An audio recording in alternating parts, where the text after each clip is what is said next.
Los años 60 fueron una época oscura para los gays y las lesbianas en todo Estados Unidos, ya que los actos homosexuales eran ilegales en todos los estados. Había un número abrumador de autoridades médicas que tachaban la homosexualidad de efecto mental e incluso un tipo de psicopatía.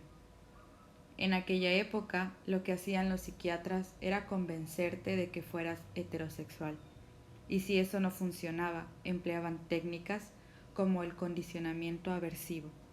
Este consistía en mostrar a los hombres homosexuales fotos de hombres desnudos y someterlos a una intensa corriente eléctrica. Y al cabo de poco tiempo, el sujeto será incapaz de sentirse excitado sexualmente por las fotos y si hay suerte, tampoco se sentirá excitado en otras situaciones.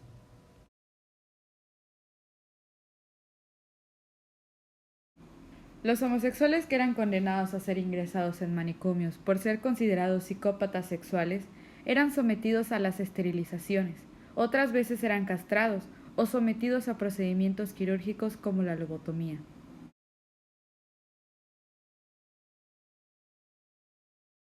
La más terrible de aquellas instituciones era la de Atascaderos, situada en California, ya que aquí se realizaban procedimientos médicos el cual consistían en administrar un fármaco que simulaba la experiencia del ahogamiento.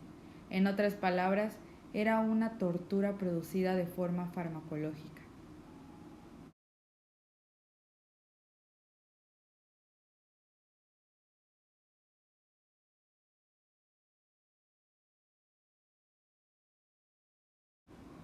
Los derechos de los homosexuales, como los de los negros, eran atacados constantemente, y aunque los negros estaban protegidos por unas enmiendas a la Constitución que surgieron de la Guerra Civil, los gays no estaban protegidos por la ley ni por la Constitución. Si la policía detenía a un hombre gay y lo acusaban de participar en lo que llamaban conducta inmoral o lasciva, aparecía su nombre, su edad y muchas veces su dirección en los principales periódicos. No conformes con esto, también los golpeaban.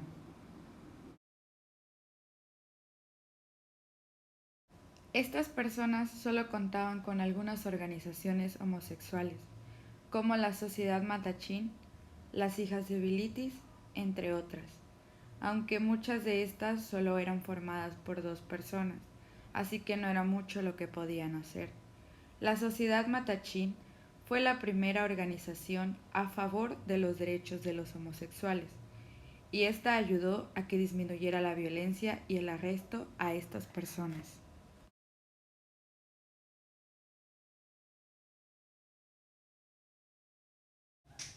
En noviembre de 1969 se celebrarían lo que eran las elecciones, así que en el verano del mismo año el alcalde John Nincin quería ser reelegido, así que, junto con la policía, tomó medidas drásticas contra los bares a causa de la campaña por la reelección.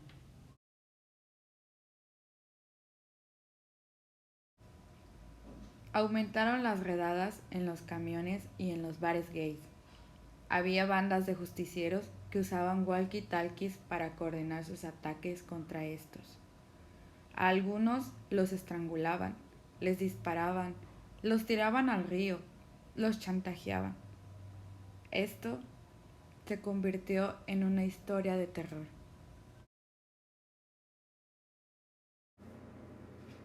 Pero una noche, la policía de la ciudad de Nueva York hizo una redada en Stonewall Inn, uno de los bares gays que se ubicaban en Greenwich Village. Lo que pasó después fue algo que no se esperaron. Las personas que salían del bar no salían dócilmente ni con la cabeza baja. Al contrario, salieron con las manos en alto formando signos de victoria.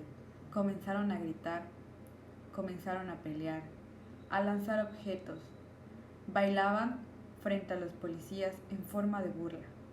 Cada vez eran más personas las que peleaban contra los policías. Ese día, ellos tuvieron el control.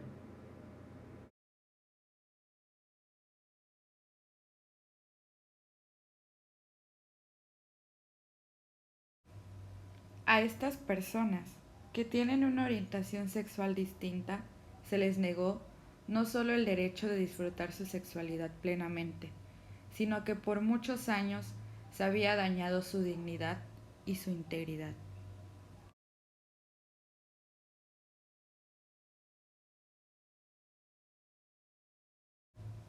Gracias a esta rebelión, las personas se unieron para hacer la primera marcha del orgullo gay, en el cual exigían la igualdad y la libertad como cualquier persona.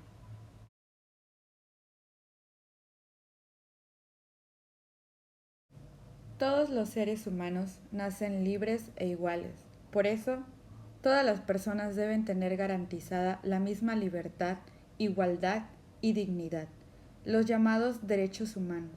Los derechos los ejercen las personas y es el Estado quien tiene la obligación de garantizarlos y promoverlos a través de legislación y políticas públicas adecuadas.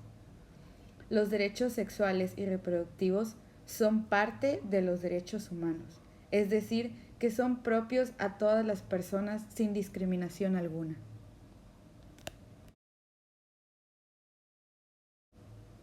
Estos buscan garantizar que las personas puedan tomar decisiones sobre su vida sexual y reproductiva con libertad, confianza y seguridad, de acuerdo a su vivencia interna y externa.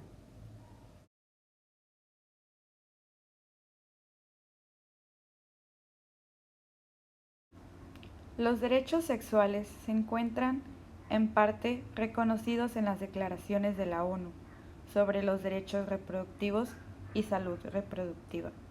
Los derechos reproductivos son aquellos que buscan proteger la libertad y autonomía de todas las personas para decidir con responsabilidad si tener hijos o no, cuántos, en qué momento y con quién. Los derechos reproductivos dan la capacidad a todas las personas de decidir y determinar su vida reproductiva. Estos, al igual que los derechos humanos, son inalienables y no están sujetos a discriminación por género, edad o raza.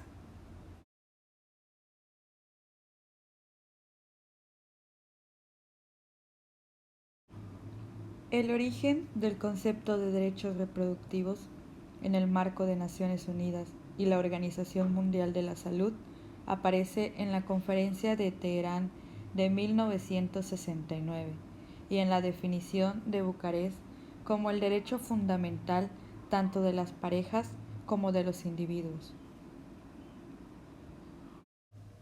El programa de acción de la Conferencia Internacional sobre Población y Desarrollo, celebrada en El Cairo en septiembre de 1994, da esta definición de los derechos reproductivos. Los derechos reproductivos abarcan ciertos derechos que ya están reconocidos en leyes nacionales, documentos internacionales sobre derechos humanos y en otros documentos aprobados por consenso. Estos derechos se basan en el reconocimiento del derecho básico de todas las parejas e individuos a decidir libre y responsablemente el número de hijos, el espaciamiento de los nacimientos y a disponer de la información y de los medios para ello, así como el derecho a alcanzar el nivel más elevado de salud sexual y reproductiva. También incluye el derecho a adoptar decisiones relativas a la reproducción sin sufrir discriminación, coacciones o violencia de conformidad con lo establecido en los documentos de los derechos humanos. De acuerdo con la Federación Internacional de Planificación Familiar, los derechos sexuales y reproductivos se pueden articular de la siguiente manera: derecho a la igualdad, derecho de todas las personas a la participación sin importar su sexo, sexualidad o género, derecho a la vida, derecho a la privacidad, derecho a la autonomía personal y el reconocimiento ante la ley, derecho a la libertad de pensamiento, opinión y expresión, derecho a la salud, derecho a la educación e información, derecho a elegir si casarse o no y a formar y planificar una familia, y derecho a la rendición de cuentas y separación de daños.